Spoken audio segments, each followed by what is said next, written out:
We got a nice early start, such an early start that the vendors had not opened their shops yet. So you'll see the vendors all closed up. We went through the Christian section by Christ Church. We then headed towards the security portion by the Western Wall, and then on up into the Temple Mount. Will be Muslim, one part will be Jewish, and one part will be Christian. Okay? So here's the Christian area. We're going to visit it later, and that's the Jewish area, and we are moving towards the Temple Mount. Whoever ruled the land of Israel, okay, the headquarters of any rulers ever controlled our country, until the First World War. I'm about to finish. I don't like to talk too much. First World War, General Allenby entered the city, went down from his horse, entered from here. You see this gentleman with the raincoat? That's where he stood.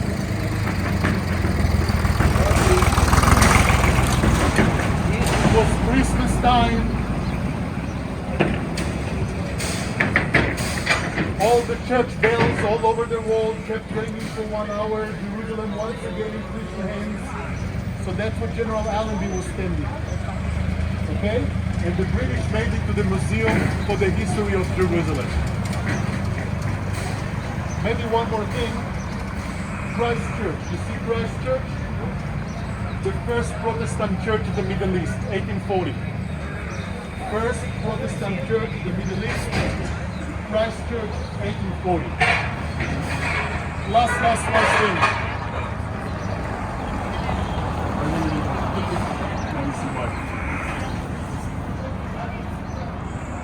After 450 years that the Turks controlled the Middle East, the corrupted Turkish Empire is gone. The Jews thought this is the days of Messiah are coming. It was just before the Festival of the Lights, the Festival of Hanukkah. And the British appointed a Jewish governor to rule Palestine. His name was Herbert Samuel. And one guy, a Jewish musicologist, took an ancient Hasidic tune and gave its new words, and he was trying to encourage everybody that the hated Turks are gone and the horrible times are gone, and now the times of Messiah come. And he wrote a song for this occasion. Yes? Maybe you know the song. I'm sure you know the song. Let's Rejoice Together, Let's Rejoice Together was written to celebrate the British conquest of Jerusalem at 11th of October 1917. You know the song? I'm sure you do.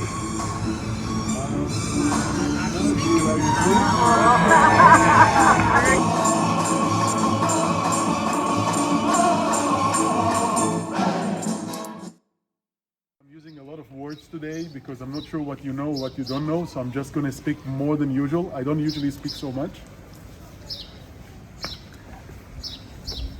I hope you know that on the 29th of November 1947, that was the happiest day to the Zionist, the Jewish national movement ever. Yeah. Because the UN decided to divide the land between the Jews and the Arabs. It's called the Partition Plan. You remember the radio broadcast? According to the UN Partition Plan, Jerusalem was supposed to be an international city. By the way, the Jews said yes to this partition plan. The Arabs said no, and the next morning, the War of Independence started. It was a year and a half, the worst war we ever had. We lost 1% of our population, were killed. During the War of Independence, in spite the UN decision, the Jordanian army that was trained and led by British army conquered the old city of Jerusalem. And when the ceasefire happened, Jerusalem was divided in the midst. the Jordanian commander Atel and the Israeli commander of Jerusalem, Dayan, sat down on a map, and each one of them drew their dots. This is my positions, this is your positions, and they drew the ceasefire line, yes, the green line, city line, and our capital city was divided for the next 19 years until the Six-Day War. Now, when the Jordanians conquered the old city of Jerusalem, they blew up all the houses of the Jewish quarter, all of them, destroyed to the ground, flat to the ground, including 18 Jewish synagogues over here. Why they did it? They didn't want the Jews to come back. Guess what? We came back. For 19 years, Jews were not allowed in the old city of Jerusalem, not Israelis. Jews were not allowed. Even American Jews were not allowed in the old city of Jerusalem. The Temple Mount, the Western Wall, the Jewish Quarter were just a far dream. For 19 years, under the Jordanians, we were not allowed to visit the city. Six-Day War, King Hussein made his life mistake. He wrote, that was my life mistake. He chose to join Egypt and Syria and open war against Israel. The cannons on the old city walls opened fire on the Jewish side of the city. More than 30,000 cannon shells. And that's what gave the Israeli Defense Forces a reason and also an excuse to conquer Judea and Samaria with Jerusalem. So we came back to Jerusalem at 1967. So far, so good? Can't believe how much I'm talking today. So when we came here and everything was destroyed, we got golden opportunity. Like you say in America, you can turn the lemon into lemonade. So we say from the strong you can get the sweet, like Samson did. From the strong he got out the sweet. Before those houses were rebuilt, we had a golden opportunity to excavate under them. And in 1969 to early 70s, Professor Nachman Avigad from the Hebrew University in Jerusalem led several archaeological expeditions, and they excavated an area of about 1 acre under those homes. So we can take you today to an underground tour. Cool. Okay? Some of it is closed and under renovations, so you have to come one more time to visit Israel. That's my favorite Jerusalem site. I'm so sorry. We found the house of the high priest, probably, or could be the house of the high priest, but right now they are renovating it or preparing it, so you have to come one more time to Israel. I apologize. By the Jordanian forces at 1949 and was rebuilt 5 years ago. So you're in the heart of the rebuilt Jerusalem. And if I had a little bit more time, I would take you to see the primary school that all the kids are going to. And if you go to the courtyard of this primary school, which we're not going to go now, I don't want to disturb them, you will see one phrase from what we're about to read, written, okay, on the wall, right where the kids play soccer. Okay? So it's written right there on the wall, but we're going to read it right here. Thus saith the Lord, I have returned to Zion and will dwell in the midst of Jerusalem. And Jerusalem shall be called the faithful city, and the mountain of the Lord of hosts, the holy mountain. Thus saith the Lord of hosts, old men and old women shall again sit in the streets of Jerusalem, each with staff in hand because of great age. And the streets of the city shall be full of boys and girls playing in the streets. Thus saith the Lord of hosts, it is marvelous in the sight of the remnant of this people in those days. Should it also be marvelous in my sight, declares the Lord of hosts. Thus saith the Lord of hosts, behold, I will save my people from the east and from the west country, and I will bring them to dwell in the midst of Jerusalem, and they shall be my people, and I will be their God, in faithfulness and in righteousness.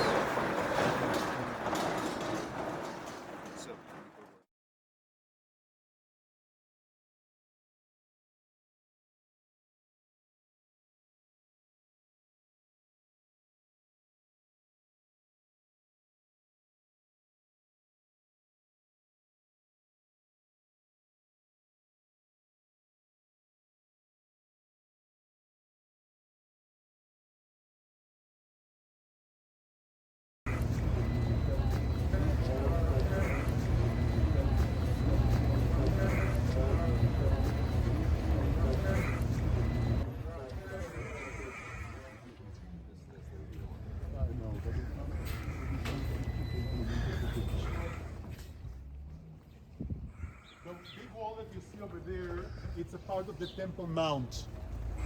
Herod the Great enlarged the area of the temple. Okay, we're going to tell you this inside. In Jesus' time, that's where used to be the temple. Okay? Let's look over there. I hope you know that today we cannot enter into the Dome of the Rock or the Al-Aqsa Mosque unless you convert to Islam. So you cannot, okay? What we can do today is to visit the Temple Mount area. I will try to explain as much as I can about the temple here in Jesus' time, because that's what we want to focus about. First of all, right here is the peak of Mount Zion, okay? Or you can call it Mount Moriah.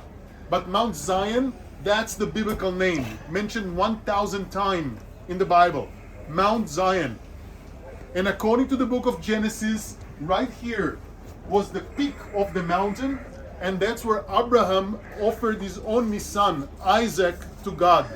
So the binding of Isaac, according to the Jewish and the Christian tradition, happened right here. So far, so good? Yes. Solomon built the first temple. Okay, before.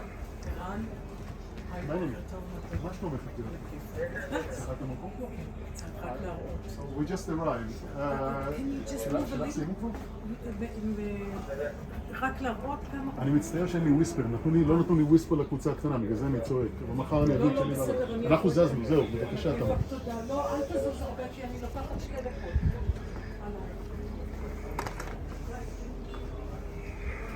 At King David time, that was the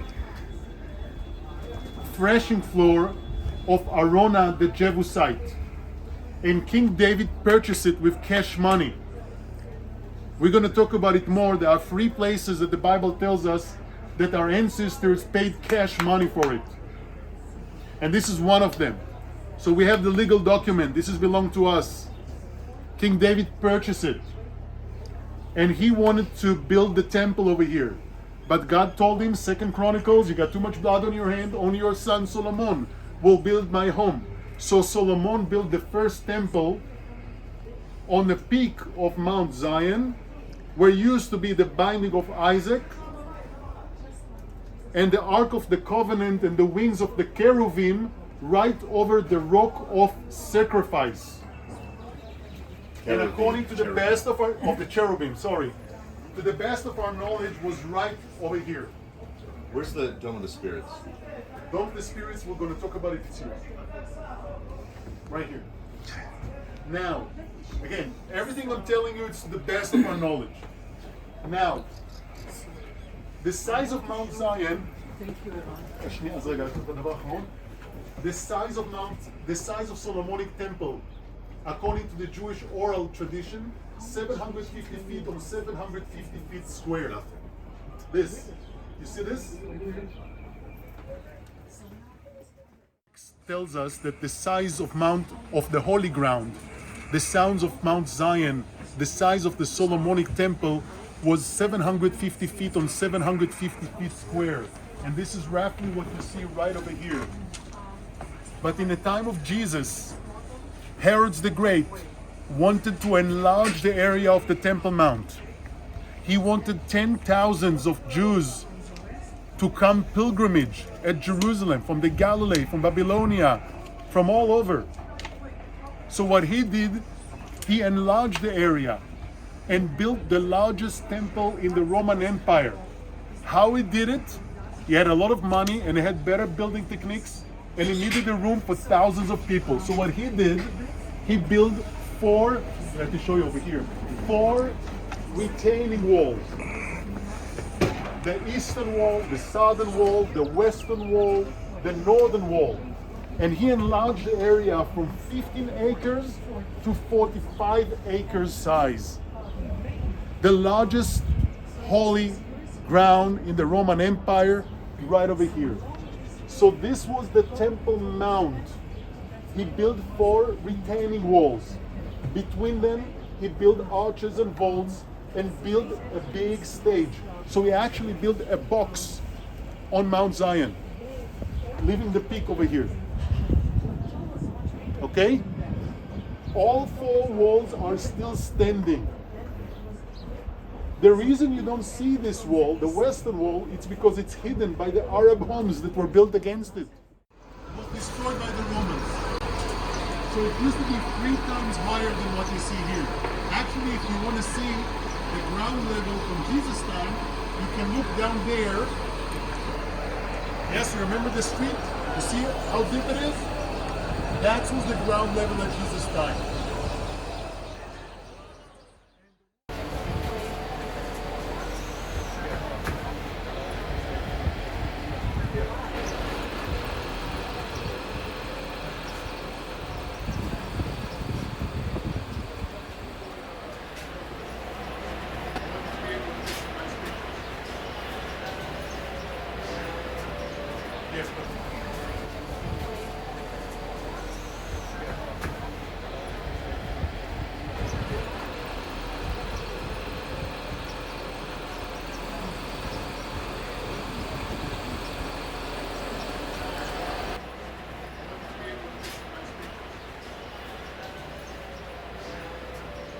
Yes, but look now.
Okay? Yeah, add something to that real quick. So, I'll clear your throat. So, obviously, within the church, you have some that adhere to something called replacement theology or supersessionism, which is the idea that the Jewish people used to be God's people, but then after Jesus, the church has replaced Israel. We're the new people of God, right? Completely unbiblical, destructive. Once you teach, by the way, I call it the deadly logic of replacement theology. Once you teach that God no longer likes a particular people, and you claim to be his servant, it's pretty natural that you are going to begin mistreating those people. Right. And you can really trace the long history of Christian mistreatment of the Jewish people, which is, if you've read in the book that I sent you, there's 2 chapters that just document it. It's rooted in an idea. The idea is we are the new people of God. You are the old people of God. God has ordained to punish you forever. Okay, so that's inherent in the church. Now, when Muhammad comes along in the 7th century in Arabia, he's trying to start his new cult. he's just like any cult leader, and he's rubbing shoulders with all these Christians, and he goes, okay, so you guys say you replace them. He goes, huh, interesting. I replace all of you. And that mentality is seen in whenever there's something sacred and important, you often see this effort to build something more magnificent on top of and in place of. It's architectural replacement theology, if that makes sense. And so you'll see that everywhere. And it's important. And then even beyond that, even theologically, I think it's an absolutely beautiful structure. The mosaic work, it's magnificent. But surrounding it, you see in beautiful Arabic calligraphy words, surah from the Quran. And to think of the irony, the spiritual irony of the fact that Jesus, by the way, when he said, I'm going away, I'm preparing a place for you, for in my Father's house, we read in the King James, are many mansions, so we think, oh, we're going to go to heaven forever and have our mansions. What is my Father's house? What is it?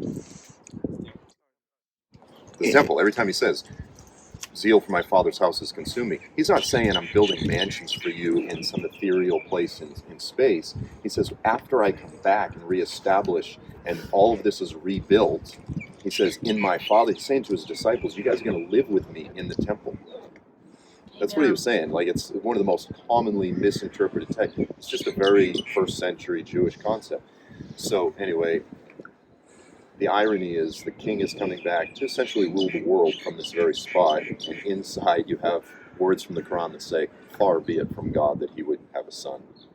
It's literally a monument of defiance to the future reality of which all of the prophets have been yearning and waiting and longing for when the king comes back, and this thing's saying, nah, ain't gonna happen. So it's pretty profound in that sense.